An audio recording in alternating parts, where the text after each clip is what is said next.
We found the locked room on our third night in the house, and I really wish we hadn't opened it.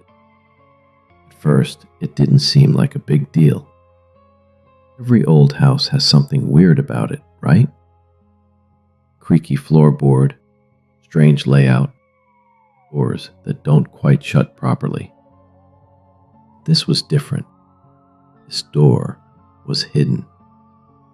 And the worst part, we didn't even notice it during the house tour. We had just moved into this place about a week earlier.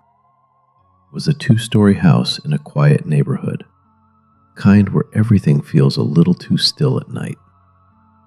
My dad got a really good deal on it. It should have been the first red flag.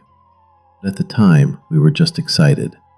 New house, more space, fresh start. The first couple of days were normal. Unpacking boxes, setting up furniture, getting used to the layout. But on the third night, things started to feel off. I woke up around 2:13 a.m. I didn't know why. No noise, no bad dream, just awake. And that's when I heard it. A faint sound, like something dragging slowly across wood. At first, I thought it was coming from outside. Then I realized it was coming from inside the house. The next morning, I mentioned it to my younger sister. She went quiet, and she said something that made my stomach drop. She had heard it too. Not just that night, every night since we moved in. We told our parents, but they brushed it off. Old house noises, my dad said. Pipes, wood expanding, nothing more. But I knew what I heard. That wasn't pipes. That sounded intentional. Later that day, I started looking around the house more carefully. That's when I noticed something strange upstairs. At the end of the hallway, there was a section of the wall that looked off, like it didn't match the rest. The paint was slightly darker, and when I knocked on it, it sounded hollow. That's when curiosity got the best of me. I pushed against it, and to my surprise, it moved, slowly, revealing a narrow wooden door behind it. A door with no handle, just a keyhole. I called my sister over. We both just stood there, staring at it. Neither of us said anything for a few seconds.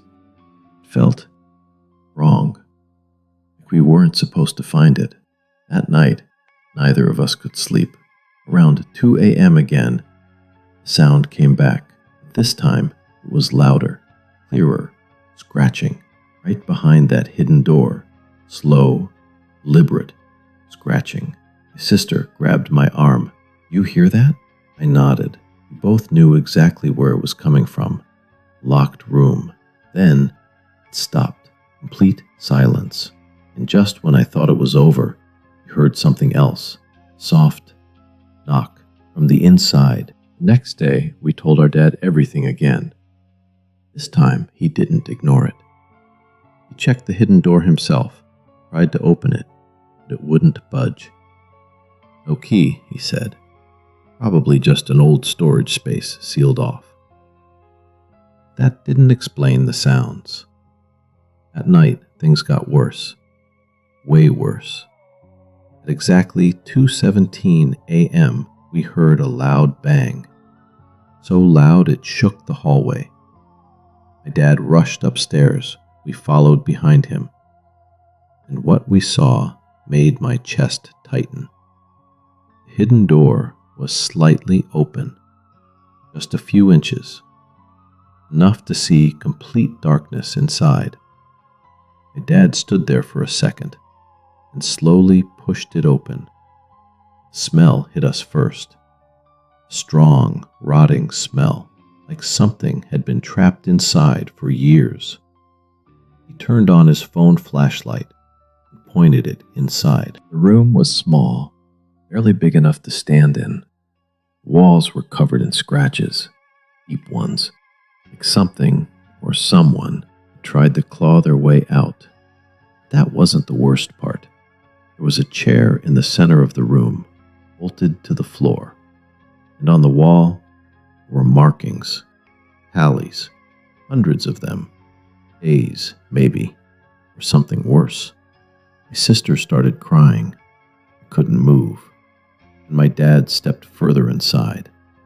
And that's when we heard it again, right behind us, a whisper, soft, broken, "Don't leave me." We all froze. The voice didn't come from inside the room. It came from the hallway, right behind us.